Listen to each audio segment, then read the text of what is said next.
Wes here. And Rebecca. And welcome to day 21 of SHOCKTOBERFEST 2023. Today we've got what's considered a classic. Something that David Fincher did that proved the audiences wrong after his botched film Alien 3. We are talking about 1995's Se7en. Now this movie, I have always been a fan favorite of this one. In this film we have two detectives, Mills and Somerset, who are trying to identify a murderer who is killing people based off the 7 deadly sins of the Bible. And at each murder scene, there is one of the 7 deadly sins posted on the walls where somebody is pretty much dismembered and defigured. Some of the examples are a man for gluttony was basically filled up with food to the point where he was going to feed on himself. A man for sloth was laying in bed, completely bedridden with sores. When it came to lust, we can't really talk about that one in detail because we'll get flagged. And in the midst of all this, when Mills and Somerset are trying to figure out who is killing these people, Mills' wife talks to Somerset in private, worried about her husband, worried about their relationship, and also another thing, they're expecting a child. Somerset tries to give her a little advice on how to support Mills in his work and also be mindful of the understanding that he will do everything, as well as Mills, to keep them safe. Now on to bigger and more disturbing things. Eventually, Mills and Somerset meet up with the killer John Doe, who is committing all these horrible acts. And you find out that John Doe is a fan of Mills and envies him.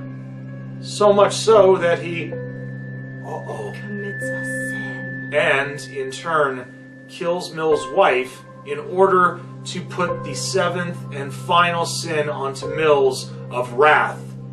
To kill John Doe, to let him win the game. And sadly, Mills kills him. And in the end, John Doe wins. This is, it's one of those movies that I could have, held off on a lot of spoilers, but this is the 90s, so go to the local video store and rent yourself a copy. In 95, Blockbuster was still open. Alright, now it's time to talk about what we like and what we don't like about the film. For me personally, the cast alone, I'm going to start off that. You have Brad Pitt, you have Morgan Freeman, you have Kevin Spacey, you have Gwyneth Paltrow, you have John C. McGinley, which I love him as Dr. Cox from Scrubs, but I digress. Those actors and actresses alone, they nail it. They just nail this movie. You get the suspense, you get the anger, the tension, the sympathetic moments where you feel for Mills' wife. You also feel angry for Mills when he's trying to figure out who is killing these people, and you get that suspense of what's the person going to look like when they get to the crime scene and what sin is it? And for me, David Fincher, he made up for Alien 3. That's all I'm going to say. That's fair. I'd have to agree with that. I love the cast. The suspense of, growing up in a fairly religious house, we knew of all the sins, and it was such a creative take on how to define each sin and how to show the world, this is why it's bad. Well, John Doe didn't do right. I in a sick and twisted way, I can see where he was coming from. And he illustrated those sins in a way that you can see that they're sins.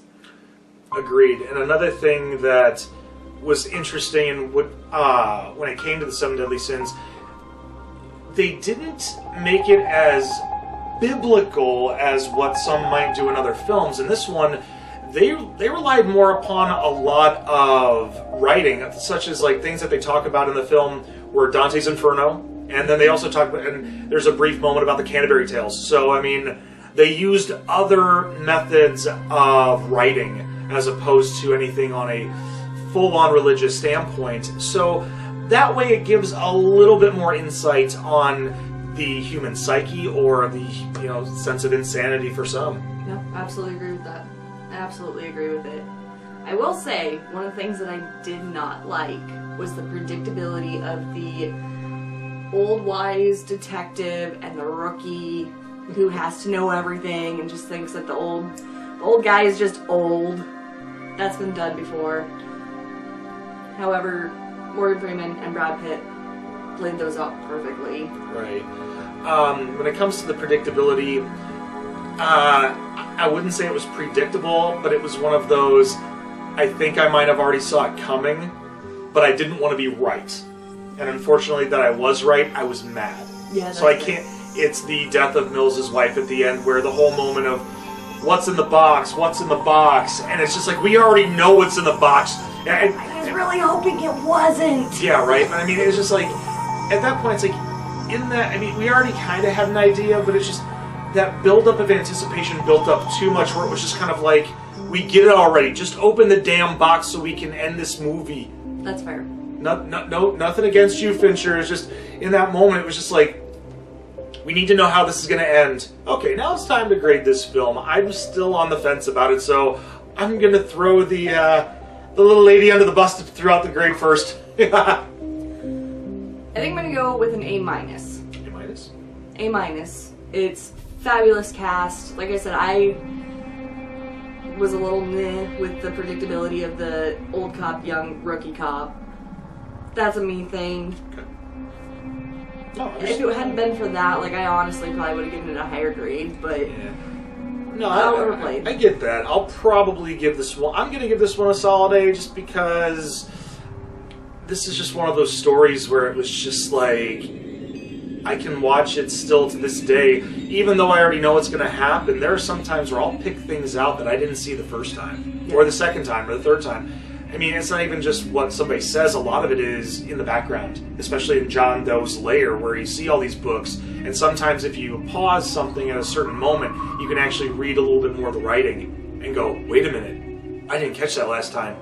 And then when he starts talking about why he does what he does, you know, as Rebecca says, it makes a lot more sense, and you kind of understand where he's coming from. Not that you want to, or that you agree. Don't condone it. Going, I just understand it more. I understand why you're a nut job. Yes, that's it. But I don't like it. Well, we hope you enjoyed this episode. Make sure you leave a thumbs up, or if you didn't agree with us, you can leave a thumbs down.